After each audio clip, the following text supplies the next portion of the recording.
मेरे प्यारे दोस्तों सज्जन मित्रों, हम बताने जा रहे हैं आपको हिंदू विवाह अधिनियम 1955।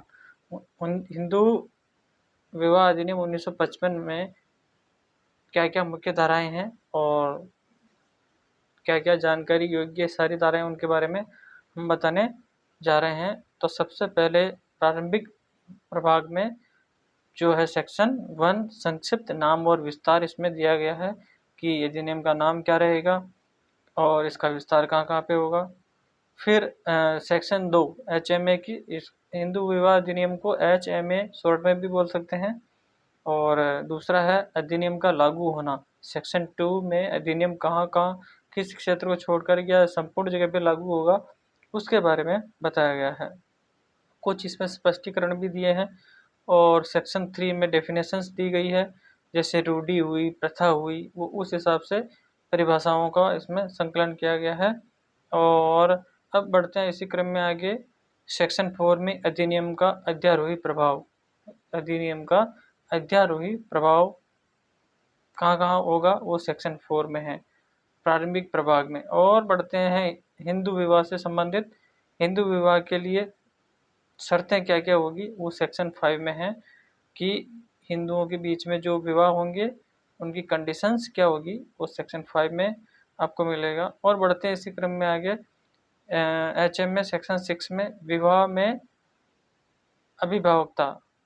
विवाह में अभिभावकता क्या क्या रहेगी वो सेक्शन 6 में, HMA के सेक्शन 6 में विवाह में अभिभावकता।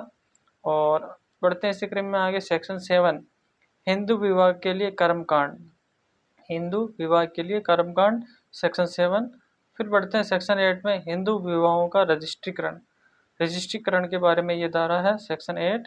फिर बढ़ते हैं इसी क्रम में आगे दाम्पत्य अधिकारों का प्रस्थापन और न्यायिक पृथक्करण के प्रभाग में सेक्शन 9 आ जाता है। सेक्शन 9 में HMA सेक्शन 9 दाम्पत्य अधिकारों का प्रत्यास्थापना करना पुनः, जैसे। और अब आता है सेक्शन 10 न्यायिक पृथक्करण। और बढ़ते हैं इसी क्रम में आगे विवाह की अकृत्यता और विवाह विच्छेद आता है। शून्य विवाह माना जाएगा सेक्शन 11 के अकॉर्डिंग कि क्या क्या कंडीशंस है इसमें। और फिर बढ़ते हैं आगे सेक्शन 12 में शून्य करणीय विवाह सेक्शन 12 में। और बढ़ते हैं इसी क्रम में आगे तलाक से संबंधित जो सेक्शन है सेक्शन 13 विवाह विच्छेद सेक्शन 13 में, इसमें सब क्लोजेज भी हैं। और बढ़ते हैं इसी क्रम में आगे सेक्शन 13 का विवाह विच्छेद की कार्रवाइयों में प्रत्यर्थी को वैकल्पिक अनुतोष। और सेक्शन 13B पारस्परिक समझौते संपत्ति से विवाह विच्छेद, सॉरी सेक्शन 13 पारस्परिक सम्मति से विवाह का विच्छेद करना 13B। और फिर बढ़ते हैं आगे सेक्शन 14 में विवाह के 1 वर्ष के भीतर विवाह विच्छेद के लिए कोई अर्जी उपस्थापित न की जाएगी। अब बढ़ते हैं आगे इसी क्रम में सेक्शन 15 का विवाह विच्छेद प्राप्त व्यक्ति पुनः विवाह कर सकेंगे उसके बारे में प्रावधान किया गया है सेक्शन 15 में। सेक्शन 16 शून्य और शून्य करणीय विवाहों के अपत्यों की धर्मस्थता। इसी क्रम बढ़ते हैं आगे सेक्शन 17 में द्वि विवाह के लिए दंड, बिगमी, यानी कि दूसरा विवाह किसी पक्ष ने किया तो उसके लिए दंड है। सेक्शन 18 हिंदू विवाह की कतिपय अन्य शर्तों के उल्लंघन के लिए दंड। अब बढ़ते हैं इसी क्रम में आगे अधिकारिता और प्रक्रिया सेक्शन 9 वह न्यायालय जिसमें अर्जी उपस्थापित की जाएगी। फिर सेक्शन 20 में अर्जियों की अंतर वस्तु और सत्यापन के बारे में बताया गया है।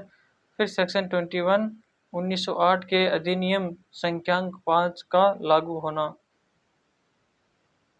सेक्शन 21 ख में इस अधिनियम के अधीन अर्जियों के विचारण और निपटारे के संबंधित विशेष उपबंध है इसमें। और सेक्शन HMA सेक्शन 21 ग में दस्तावेज का साक्ष्य के बारे में है। फिर 22 में है कार्रवाइयों का बंद कमरे में होना और उन्हें मुद्रित या प्रकाशित न किया जाना, विशेष तौर से 22 में। और 23 में है कार्रवाइयों में डिक्री। 23 क में विवाह विच्छेद और अन्य कार्रवाइयों में प्रत्यर्थी को अनुतोष। 24 में वाद लंबित रहते भरण पोषण और कार्रवाइयों के व्यय।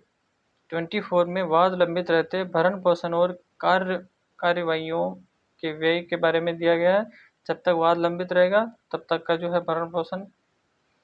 25 स्थायी निर्वाहिका और भरण पोषण।